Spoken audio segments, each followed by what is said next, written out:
നമസ്കാരം വ്യൂവേഴ്സ്. ഇന്ന് ഞാൻ നിങ്ങൾക്ക് കാണിച്ചു തരാൻ പോകുന്നത് ഞാനെങ്ങനെയാണ് മുട്ട ഓംലെറ്റ് ഉണ്ടാക്കുവാന്ന്.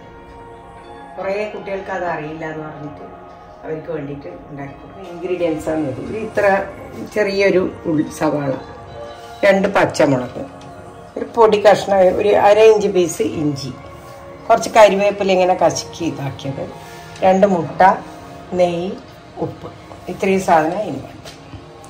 ഓംലെറ്റ് എപ്പോഴും നെയ്യിൽ ഉണ്ടാക്കിയാൽ ടേസ്റ്റ് ഉണ്ടാവും.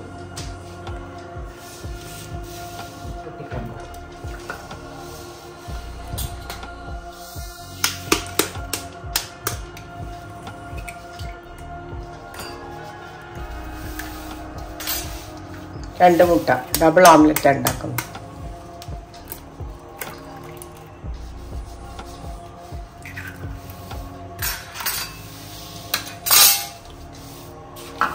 മുട്ട ഒന്ന് അടിച്ചു വെക്കട്ടെ കുറച്ച്.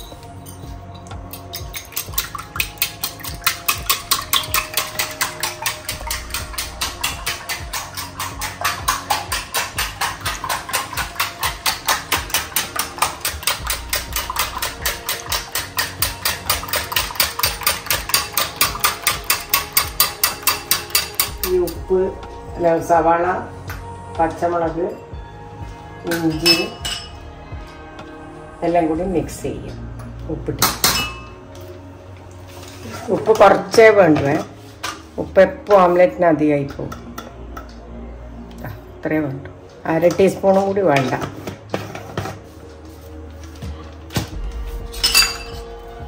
ഉപ്പിൽ നല്ലോണം മിക്സ് ചെയ്യട്ടെ. ഉള്ളിയും ഉപ്പും, ഉള്ളി നല്ല വലിയ ഉള്ളിയാണ്, ഒരു ചെറിയൊരു വലിയ ഉള്ളി, 2 പച്ചമുളക്, ഒരു 1/2 ഇഞ്ച് പീസ് ഇഞ്ചി,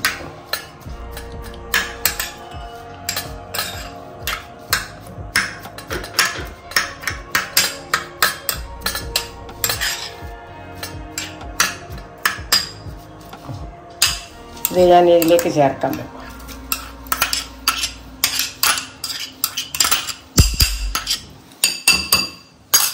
കരിവേപ്പില,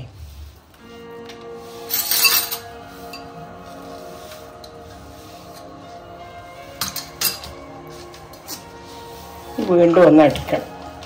അപ്പോൾ ഉള്ളിൽ നിന്ന് കുറച്ചും കൂടി വെള്ളം വരും.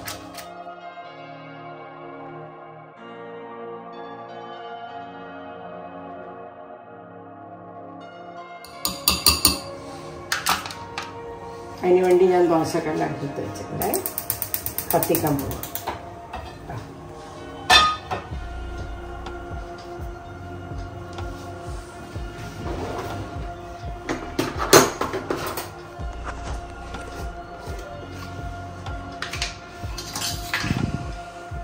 വേണ്ട, 1 ടീസ്പൂൺ തന്നെ വേണ്ട, കുറച്ച് മതി. നെയ്യ് എല്ലാ ഭാഗത്തും ആക്കി കൊടുക്കുക.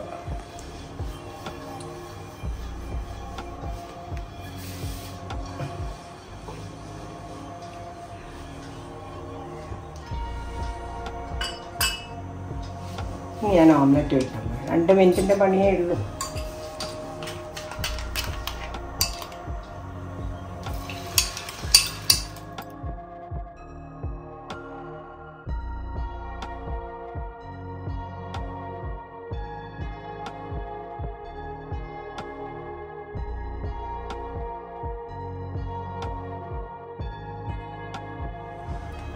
ഞാൻ തീ കുറച്ചിട്ടാണ് വെച്ചത്. ഇപ്പം കുറച്ച് തീ അധികമാക്കിയിട്ടുണ്ട്.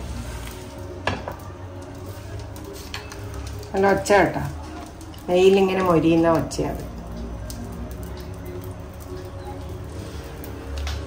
തീ കുറച്ച് വെക്കാൻ ഞാൻ പറഞ്ഞ എല്ലാം ഒരേപോലെ ആവാന്. ഞാൻ എപ്പോഴും കുറച്ച് വെച്ചിട്ടുണ്ടാക്കും.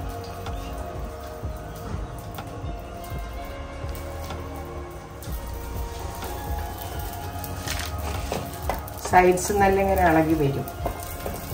നേരമൊന്ന് നമ്മൾ ഇതാക്കണം. കണ്ട, അങ്ങനെ ആക്കി എടുക്കണം. റൗണ്ട് ചെയ്ത് അതുകൊണ്ട് തീ കുറച്ച് വെക്കാൻ പറയും.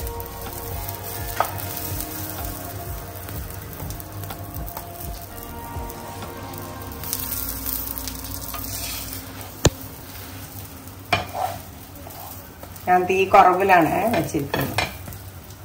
ഇതിൻ്റെ അകത്ത് മൊരിയുമ്പോൾ, ഈ നെയ്യിൻ്റെ അകത്ത് ഈ മുട്ട മൊരിയുമ്പോൾ ഭയങ്കര മണമായിരിക്കും, കൊതി വരും.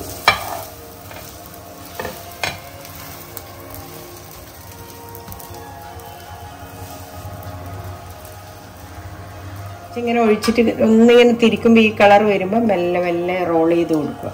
റോൾ ചെയ്തിട്ട് കുറച്ച് നേരം വെക്കണം. എന്താ വെച്ചാൽ ഉള്ളിൽ വേവണം. ഉള്ളു വെന്തിട്ട് ഇങ്ങനെ തിരിച്ചും മറിച്ചും ഇട്ട് കുറച്ച് കഴിഞ്ഞിട്ട് ഇങ്ങോട്ട് എടുക്കുക. എന്നാലും ഉള്ളു വേവുള്ളൂ. ഉള്ളിൽ മസാലയെല്ലാം ഉണ്ടല്ലോ. അങ്ങനെ നമ്മൾ ഓംലെറ്റ് റെഡി ആയിട്ടുണ്ട്. ഇതാ